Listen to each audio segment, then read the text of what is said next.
I've always really loved fashion since I was like a little kid. One day I was like, you know what, let me just try to go to fashion school and see how I do. And I actually did pretty well. So you just like, you're like one day like, I'm gonna try this fashion school. Yeah. You just crushed it. Well, like it first started out because I wanted to start a business, right? And then I was like, oh, I kind of want to start a swimsuit business.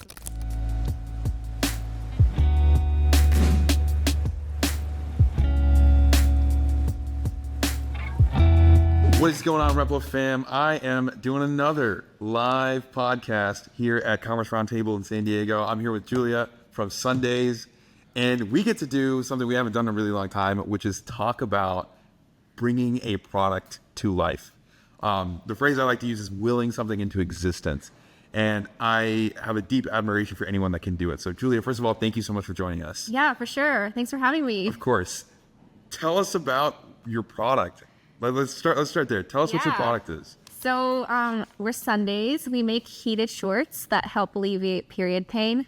They're machine washable, rechargeable, and best of all, they're portable. And so basically our unique selling proposition is that they are they fit seamlessly into your daily life, right? So you can like be lounging at home and like wear them, and then you can go outside, like go shopping, go to school, go to work, and then nobody will know. It's just part of your life. Yes, exactly. Part of your routine. That's really cool. And this is a physical product. There's some level of like technical elements. Like it's an electronic good essentially. Yeah. That's wearable. Do you have a background in this? Like, is this what you've done? Like, have you built products like this before in your life? Sort of. So basically, this product is kind of like all of my backgrounds just kind of like meshed together in one product, right? And then my co-founder also, she has a bio background, so we'll get into that in a second. But basically, I did chemical engineering at UCSD, Nice. So like down the street.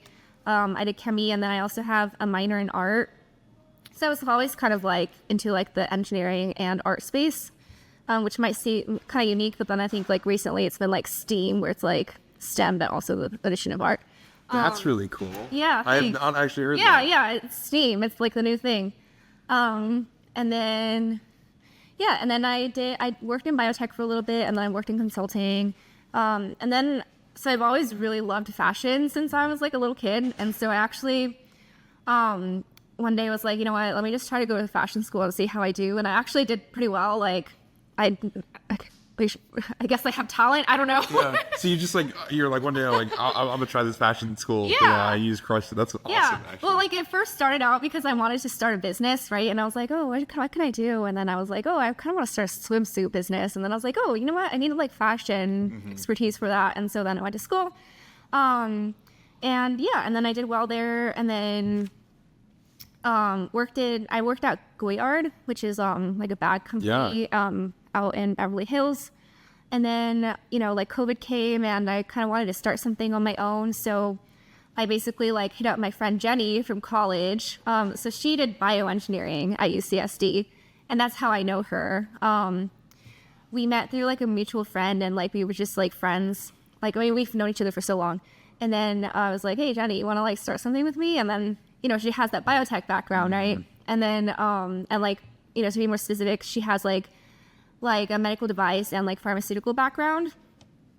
And then basically like, with my like engineering fashion experience, and then with Jenny's like biotech and like medical device experience, it kind of all meshed together into this one product where it's like a fashion item, but it's also like a medical device and a consumer electronic good. So, and I want to go like probably all the way to the beginning. You've how did this idea come? Like, how did this specific form or this specific idea come to be? Like, you were just like jamming with Jenny at some point, or like, did you already have it and you just... Well, we were kind of thinking about what we wanted to make, right? So like at first we actually started making like heated jackets because I thought that was like the most direct, like, I don't know, evolution of my skills, I guess. Like I was like, oh, okay, like tech and art and fashion makes sense. But then look, we're kind of like, okay, well, like that's like a good place to start, but we kind of wanted to do something that like solves like maybe a bigger problem, and in like in a space that wasn't like really like touched yet. Yeah. And so that's when we were like, oh, what if we do femtech, right? And then, you know, Jenny and I were like talking, and we were like, you know, growing up, we didn't really have a lot of options in feminine care. Yeah. And like, especially like growing up, you know, I was like supposed to like keep it a secret. Like if I had my period, like I wasn't supposed to tell anybody, and like it was supposed to be like discreet, and it was almost like taboo to talk about it, right? Which was really exhausting because it's like something you go through every single month for a really long time. So that happened. And then also, you know, there wasn't really a lot of innovation happening in the space. So that's where Jenny and I were kind of like, okay, let's just do like femtech and let's see where this goes. And that's how we made Sundays like the product. And then, and then like the actual like production of the product itself, I think I made the first sample like at home. How does one do that? So like I had a heating element from like one of the jackets that we made. And then, you know, I was trying to like build something as fast as I could and like kind of iterate on that. And then I'm really good at sewing.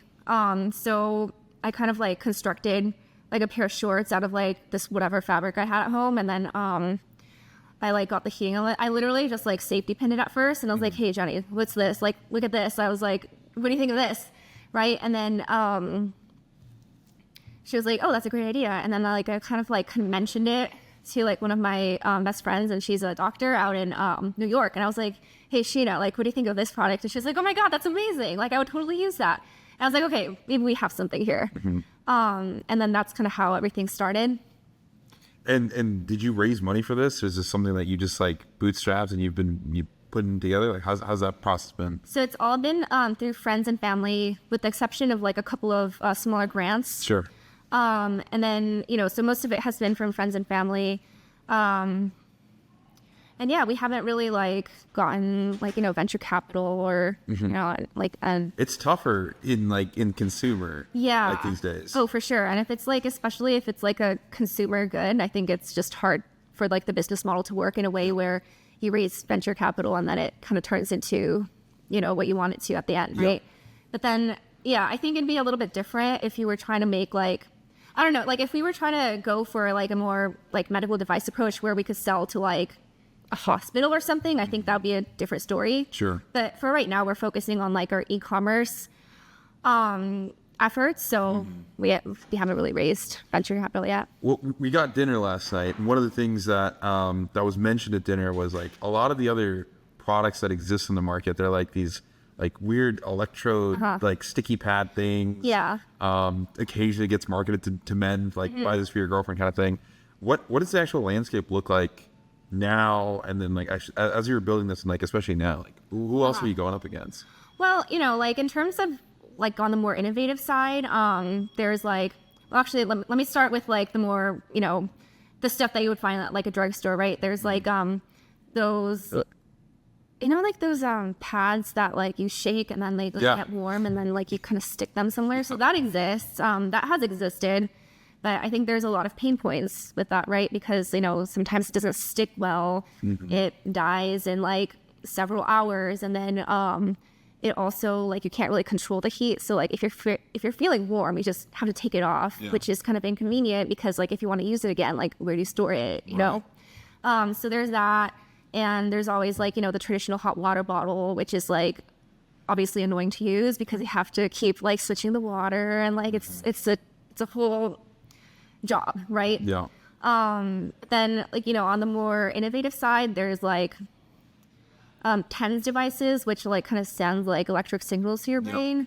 So which that might be like what you were talking about with the sticky pad. So like, you know, it kind of looks like something that you'd find at like a doctor's office.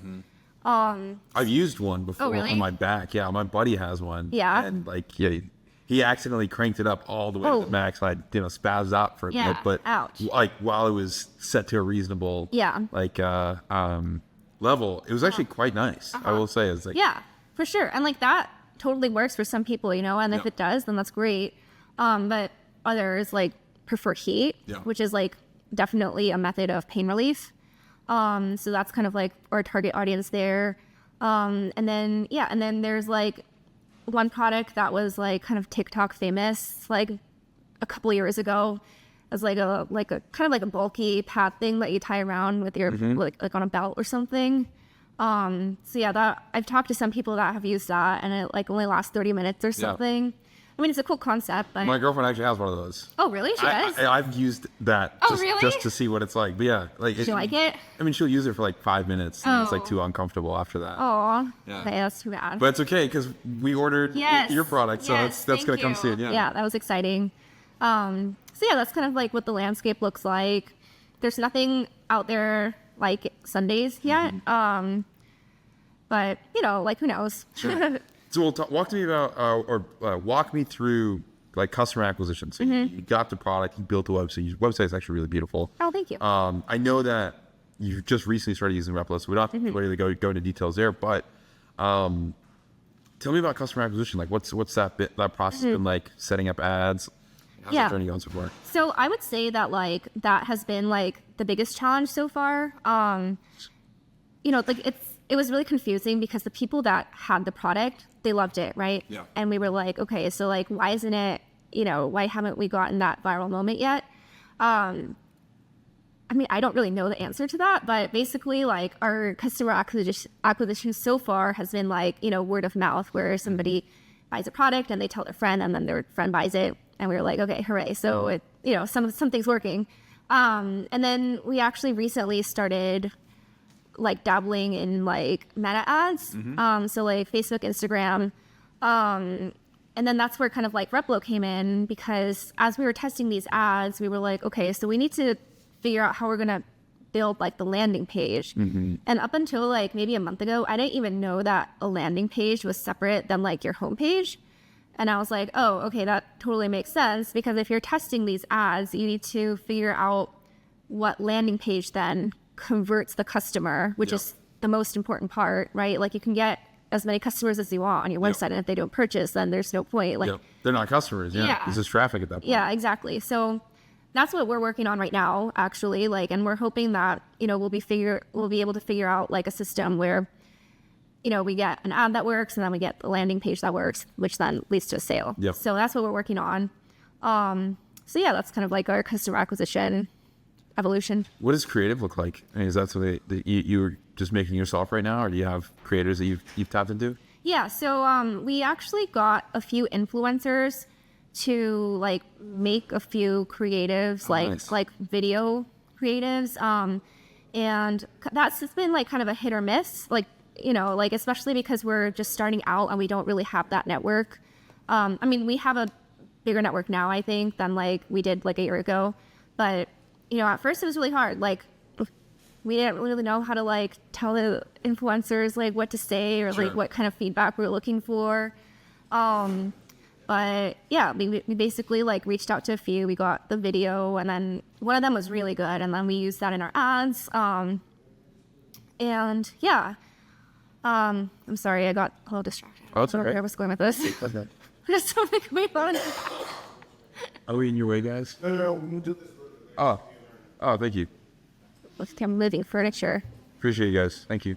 Thank you. Okay. We'll back into. I can just ask another question. Okay. That's Yeah. easier to like easy back in. Well, we were talking about influencers, right? Yeah. Yeah. Let me think. So, yeah, I mean, we just got like a few people to make the videos, and then some of them were good, and then that's what we use. And then we were talking about the creative. Yeah. So in terms of like the creative, I like either like Jenny, my co-founder, or me, like we basically make it on Canva. Hell yeah. I love that people use Canva. Oh my God, it's like the best tool ever. I'm around people that use Figma all the time, and I'm like, no, just use Canva. It's so much easier. I actually, so I've tried Figma and I never really got into it, but I don't know. Now that you're mentioning it, maybe I should try Figma too. It's really powerful, but Okay. my hot take, and I'm not a designer by any means. I can't do anything really. Okay. But I can use. I mean, that's not true, but sure. I can really cook some magic up in Canva. Okay. Because like the templates are great. It's really easy to move stuff Uh-huh. around. I mean, I think like it's like any like power tool, right? So like Right. if you were to compare it to, you've got Replo and that's Canva, and then if you want to like have Figma, you custom code it or something, like some really like level of complexity, or is maybe like a good example, maybe not, but I think most brands can get away with just using Canva. Okay. That's my hot take. I mean, that's what we've been doing because that's all we know. Yeah. Right. And, we've gotten like a few really good ads out of that. So that was great. But right now we're actually working with a freelancer because Jenny and I don't really have that marketing background. Yeah. Right. So we wanted to like kind of really figure out how to connect with the customers or potential customers. And it sounds like it's kind of like the messaging. Yeah. And like the messaging, Canva, Figma doesn't really matter. Yeah. So, that's what we're working on right now, like quite literally right now. And that's been really exciting. That's awesome. Yeah, thanks. That's so much fun. One of the things that there's let me back up. So there's been one moment in my career where I genuinely had to like build a product completely from the ground up. And it was a friend of mine and we started a medical scrubs company together, and it was like trying to figure out what materials to use and the cuts and like all the little functional elements where we're going to put like hoops and pockets inside the pockets and all these other things. And it was really tough because there wasn't any playbook, and we obviously didn't have any sort of fashion background. I like, you did a very intelligent thing by going to fashion school. And one of the things that I continue to like experience during that process was just how maybe lonely, or like how like it doesn't feel like anyone else can like is really going through the same stuff that you're going through at times. Is that something that you felt as well, or did you have a different experience as you were kind of willing this into existence? I mean, I think it's a little bit of both. So like in terms of loneliness, like that's why I think Jenny and I work so well together, is because like we have each other, right? So we keep each other accountable. When we have an issue, like whether it's technical or emotional, like we basically reach out to each other and we're like, hey, like I need your perspective on this. And usually like the conversation ends in like a positive note where I'm like, like Jenny, I don't know if this like something is working. Yeah. And she'd be like, look, let's just like feel it out. Let's see. And then that kind of like brings me back into like my rational mind, right? Instead of like my emotional mind and like, letting that kind of take over. So that's been great. But yeah, I do think that like it is a lonely experience. I mean, I tend to like, I don't know. I like that I have my own schedule and I like get to do my own thing, which might be a little bit different from like a lot of other people, but that's what I do really enjoy. So I didn't really feel lonely. I mean, it's like, I feel like I love what I do. So it's like yeah. would I like, Right. I enjoy doing it. Sure. And so it doesn't really like impact my loneliness. Although like, I do feel like I don't really have that much of a social life. Sure. So that's like something I want to work on. But yeah, like in work, I'm just like, oh, it's fine. Yeah. I think there's something to be said about like in these build moments, it's okay to just be building sometimes. Yeah. Like I again, in some other parts of my life, in those periods of time, you do have this little sense of like, oh man, like it'd be cool to go like see some young people for once or whatever. Yeah, But, like FOMO. Yeah. Yeah. But looking back at it, like I'm so glad that I got that opportunity to like really build. Yeah, for sure. I think it doesn't come by Yeah. often. Yeah. So it's all I'm glad that you're going through that. Thanks. If you have any advice for your younger self, like if you were to rewind the clock back to when you first started building Sundays, or even before, fashion school, before even going and getting a chemical engineering degree, like, do you have any advice you would give yourself? Yeah, it would be to just go for it and take action. I mean, I think I've learned a little bit more now, but like back when I was a little bit younger, I would kind of hesitate because I was like afraid of making the wrong move. Yeah. But it's like you need to make the moves to know what's right or wrong anyway. Yeah. So just make them early and make them young so that you can move on and do the right thing later. There you go. I love it. Is there any piece of advice that you would give to the people watching at home? I don't know, like just pursue your dreams and do what you think is right. There you go. I love it. Julia, thank you so much for joining thanks. me. Yeah, It's been a enjoyed really long time since we've been able to have someone just tell us about building stuff. Like normally we're talking about some like nerdy data stuff, and this is just as nerdy, honestly, but in like a great way. I learned some new stuff. Steam, yeah. you're probably the first person that has a chemical engineering degree that also minded in art. I think that's such a cool combo. Thank you. I'm really excited. I'm excited for my girlfriend to get this product so she can tell me how it is and Awesome. and give you that feedback. But no, really, power to you, and thank you so much for joining us today. Yeah, well, thanks. Thanks for having me. Absolutely. We'll catch you on the next one, Replo fam. Thanks for tuning in.